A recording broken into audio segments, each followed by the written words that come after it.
স্কুলে পড়লে, কলেজে পড়লে, ইউনিভার্সিটিতে পড়লে অথবা ছোটবেলায় পড়ালেখা না করলে আপনি আর কোরআন শরীফ অশুদ্ধ পড়লেও চলবে, সূরা কেরাত অশুদ্ধ হলেও চলবে, এই ফয়সালা আপনাকে কে দিছে বলেন মিয়া?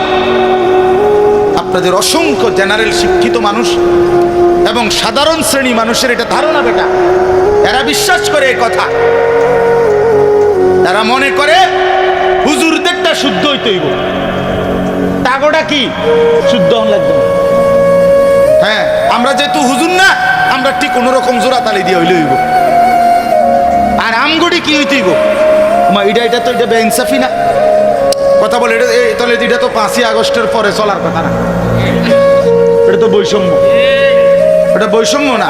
আমি বেহেস্তে যাইতে হইলে পুরা সূরা কেরাত শুদ্ধ করে যাইতে হইব, আমনে বেহেস্তে যাইতে পারবেন সূরা কেরাত অশুদ্ধ লইয়া, এটা কি ইনসাফ হইল না? এটা বৈষম্য কিনা? তো বৈষম্য যদি বাংলাদেশে না চলে তো জান্নাতে কেমনে চলবে?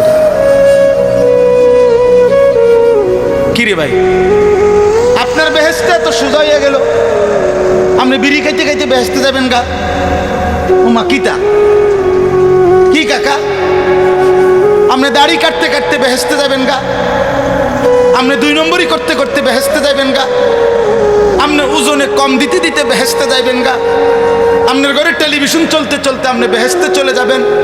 আপনার বেড়ি বেফর্দা হইতে হইও আপনি বেহেস্তে যাইবেন গা? আর আমার বেলায় সব 100 বুঝাই দিতে হবে। ঘটনা কি?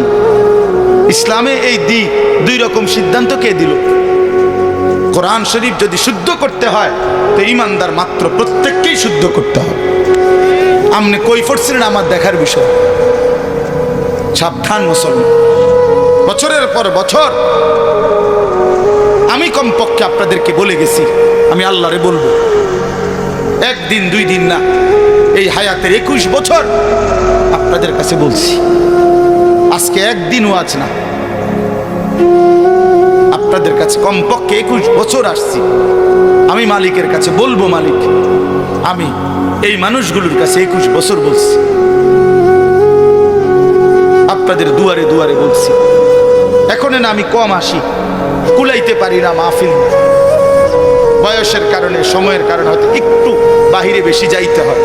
আমি কি এই মহল্লা ঘুরে ঘুরে যাই নাই? প্রত্যেক বাড়িতে বাড়িতে পাড়ায় পাড়ায় এই চিল্লাই এত আজীবন বলে গেল, কেন পাত্তা দেন না? একজন আলেমের সাথে সম্পর্ক করতে পারলেন না? একজন ইমাম আছে, আপনার মাদ্রাসা আছে, নুরানির শিক্ষক আছে, হেফজখানার উস্তাদ আছে, এতটা মাসুম বাচ্চা যদি আল্লাহর কোরআন কলিজা